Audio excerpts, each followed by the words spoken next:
little Hebrew word, listen right here. He said he repented. Who is God to repent? Some of y'all tell me, God don't make no mistake. Who is God to repent? The Bible says he repented the evil, didn't he?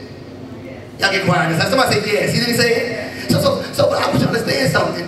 This does not mean that God admitted to doing wrong.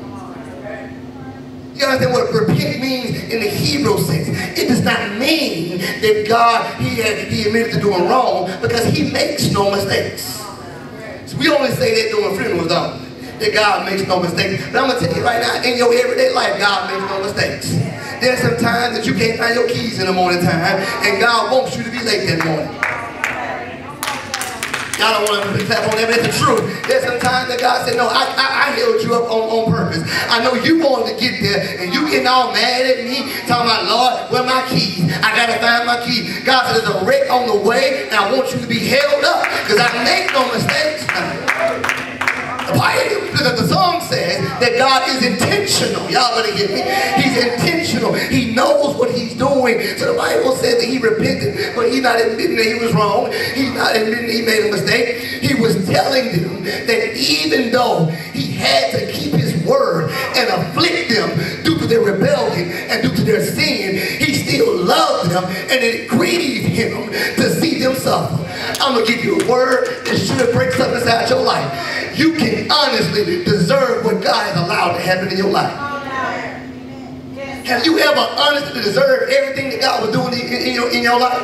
Because you were rebellious, because you were sinful, because you were stiff-necked. Sometimes I've been stiff-necked. Sometimes I've been rebellious. Sometimes there's stuff in my life that I did on my own, and I honestly deserve what God sent my way. I can preach out here. You can sit there and look holy if you want to, but it's the truth. Some things I've done, I deserved it, and he had to afflict me. And you can be guilty as sin and disobedient as you want to be. But if you are a child of God, it grieves him for you to be afflicted. He takes no joy in you going through. He takes no joy in punishing you. How many parents we got inside the house? When you know you're going to whoop your kids, do you enjoy it? If you enjoy it, that's abuse. If you enjoy seeing your child cry and suffer, you abusing your child. We don't enjoy that. We don't enjoy seeing those kids go through, but we must afflict them. But because they're still our child, and I know you deserve it. You've been acting up a long time. You got rebellious with your mouth, and you've been talking back. And even though I know you deserve it, guess what? It still hurts me to do it. I'm going to preach in this place. And there are times when God decides that he will change his mind. That's what that word means, repent. He said, I'm going to change my mind and not let you get what you deserve. And some of us are only alive today because God had grace and he changed his mind. Oh, you ain't got to shout, but I'm going to shout inside on that one. I thank God I did not get what I deserved. I thank God I didn't get all the things I supposed to have in my life, because God said he grieved it and he changed his mind. That's why I can't condemn nobody else. That's why I have no heaven or hell to put you in. Because if I want you to get what you deserve, then I must get what I deserve. And some of us, our prayer lives are messed up because we praying that people get what they deserve. You better stop praying that, because the Bible says whatever you measure to a man will be measured back to you. So God says, you want them to get what they deserve? I'm going to give you what you deserve. But we got to be praying grace for somebody, because I want grace for me. Y'all make me holler out here.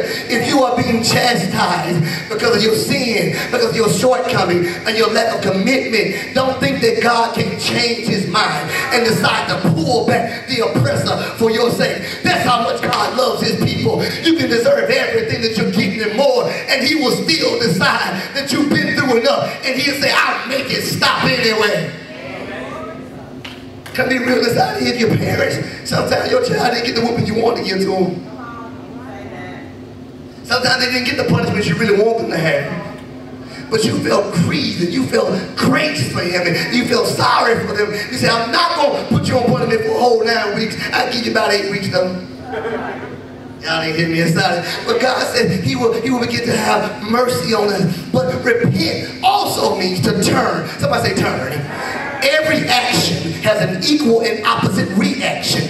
When God repents, that means that he turns. And when he turns, situations, y'all better get me, and circumstances, they got to turn as well. Therefore, no matter how bad it seems to be right now, God can turn it and set about a course of events that will bring everything back to your favor. There is nothing so life-changing as when God decides to turn things around inside your life. You can go from being unemployed to having a pick between job offers. You can go from being sick and afflicted to being healed and highly favored. You can go from being rejected and dejected to being anointed and appointed. You can go from being depressed and downtrodden to be elevated and exceedingly blessed. When God turns, everything in your life has to turn in response to his will. I bet you just got to start praying now. Pray a little difference. And Lord, don't just change your mind, but God, I want you to turn, because I'm not looking at my boss no more. It ain't his fault. It's not his responsibility. I'm not looking at my wife or my children or nobody else. But Lord, if you turn, everything got to turn. But it means to turn. And so let me tell you something. The turn is conditional. It's conditional because God will only turn if we show him that we trust him. If we show him that we trust him. I'm going to give you a nugget right here. I'm going to give you a nugget. I want y'all to hear this. Sin, backsliding, going astray, errors, or shortcomings are all due to our inability to trust God. Do you know what sin means in the Greek? It means missing the mark. It means that you're not on target. It's missing the mark. Can I tell you something? When we don't believe that God can give us what we think we want, we go into sin to go get it done. Been praying for that husband, but you know, this guy's here. And he said if I do this, he gonna love me. I've been praying for this wife, but God, she's right here. And she didn't hit me up with that "are you up" text. Now y'all people don't know about that, but hit that "you up" text. Oh, it's still summertime, right? The young kids go to the hey stranger text every now and then. How you doing, big head text all of a sudden every now and then. And so you trusting God to give you your Boaz. Trusting God to give you that man that's going to take care of you and do the right thing. But he's right here. And so God, I can't trust you to do what I want to do, so therefore I'm going to get it on my own. Can I preach? It's why people go into alcoholism, go into drug abuse and those things, because you know what God said? He's a comforter. But sometimes we go to other things to comfort ourselves. Do you know sometimes that we talk about illicit drugs, but the biggest thing now is prescription drugs. You got people inside here right now who are popping pills who should not be popping those pills. Y'all ain't heard me inside of here. We got people who are going back to things in their life to soothe them because we don't trust God. And it happens to all of us, don't it? I'm gonna be real, I gotta be real now. It happens to all of us. When we can't trust God to do what we need to do, we go astray to get it on our own. When we can't trust God to provide for us, we gonna spend our time to take care of what we don't trust God for. Oh, we got really quiet. Like, ain't no going there, did you? When we can't trust God to take care of you, I'm going to take care of myself. When we can't trust God to fight our battles, this is for some saints inside of here. We speak and we act in unauthorized manners to take care of things on our own, and we get ourselves into trouble. Because you should have held your peace, let the Lord fight your battle.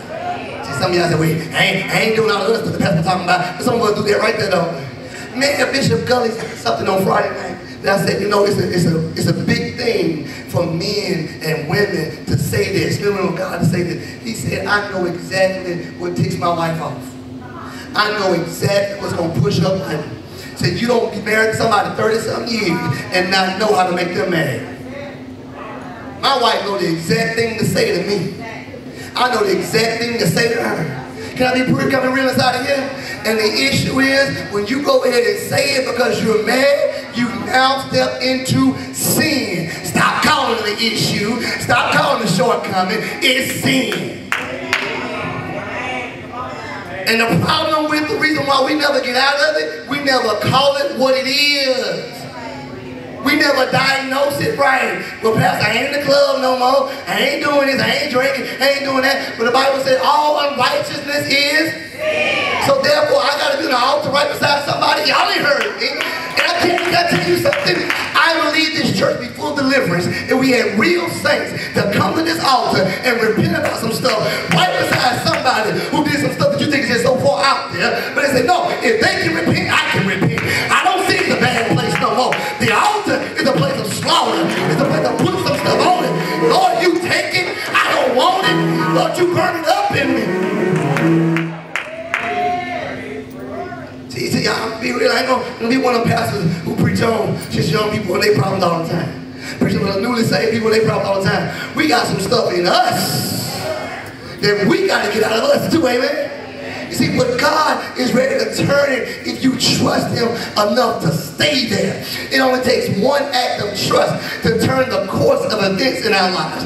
I may have been impatient before, but I'm going to trust you to take care of me this time. I may have been vindictive before, but I trust you to let vengeance be yours this time. I may have been easily swayed before, but I'm going to trust you enough to be steadfast, unmovable, always abounding in the work of truth. I trust you enough to turn it around in my favor this time. Somebody shout, I trust you, God. I ain't gonna let the situation just move me so quick. Lord, I trust you now, God. I trust you to not to go out and do it my way, but I trust you. So the question, so we don't get out of here, but don't go back to Egypt. Somebody say, don't go back to Egypt. Don't go back to Egypt. See, the Israelites' plan was to go back to Egypt to escape the Babylonians. They said, we're going to go back home. And he said, we're going to do that. But remember that Egypt may be comfortable, but it's costly. It costs you something, don't it? You know, going back to what you did in the world, going back to what you used to know, you know, it may be comfortable, but it costs you, don't it? It will cost you some stuff. I learned that some of us got some old ways, some old mindsets, but we're very comfortable there, aren't we? I'm going to preach on a little bit. So you can go to verse 13 real quick, but I'm not going to go to all the scriptures real. But all they said that, you know, we're going to go to Egypt. And if you say you're going to go to Egypt, you're going to dwell there. All those things. He said, if you do that, whatever you're running from is going to get you there. So whatever you running from, you scared of warfare, you scared of fighting the enemy, whatever you running from, it's going to follow you. Can I preach in this house? I don't care how far you go outside this church. I don't care how far you go from God. Whatever you running from, it's going to find you out there 10 times worse. At least if it finds me inside the will of God, God will give me strength to go through it. But if I go out by myself, y'all ain't heard me. I thought that the call of God would lead me when I got inside the church. I thought God would leave me alone if I clubbed enough. But guess what? God will come through the music over Boosie sometimes. God will come through the music over Jay-Z sometimes. And in the midst of what I was going through, He still talked to me. And in the midst of what I was going through, I still had trouble. I said, Lord, I thought if I left the church, the devil would leave me alone. God told me it was never the devil, Daniel. It was always me. It was always me pulling you. And you can run to the mountains. That the mountains cover me. But you can't hide behind the mountain. You can't hide in the valley. Wherever I go, I'm still in your presence. Stop telling them, oh, God ain't going to the club with you. God in the club when you get there. He's in all things. He's omnipotent. He's omnipresent. He's everywhere. Ain't nowhere you're going to go, you ain't going to find God. Can I be real inside here sometimes? You're going to be sitting there sometimes in the club and somebody look at you and say, what you doing inside here? What you doing inside of here, huh? No. You're going to be like Jonah. You're going to get all of us in trouble because you here. You got to get out the car because you're going to get all of us have a great because you inside the car. Because I know that God has a call on your life and you running. And I don't want to be around when God does what He's going to do to you because you run away from Him. I'm going to preach in here. Destruction awaits those that run away from the situation and go back to what they came out of, because they can't trust God to take care of them in a time of testing. And I don't mean going back to the club. I don't mean going back to a sinful relationship. I mean going back to mindsets that God has delivered you from. He's already put the thing out of you, but you're going back to the same mindset. It can be going back to ways that you've been transformed from. Egypt is a step in the opposite direction. It is going back when God has called you to either go forward or to stay where you are. I know that you are comfortable in the old you. I know that the wretched side of you is a familiar friend. Y'all better be real. That wretched side feel good sometimes, y'all. I know the wretched side is a familiar friend. And but comfort can cost you. You can lose a lot by going in the wrong direction. God brought you out of it because you were a slave to it and didn't even know it. That's why he brought you out. He led you through the wilderness and he brought you to where you are right now. Your current situation, it may be tight and uncomfortable, but you better stay there until God tells you to move.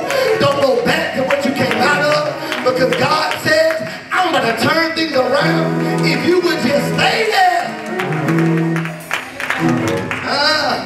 I got like 3 more minutes right here real quick. See, so tell somebody to remain in the land. Tell somebody to remain in the land. Don't give up ground that you've gained in the Lord. Who had some gains this year in God? And I'm a little stronger than I was before. Since I got maybe like 1 or 2, I think I got 1 or 2 people.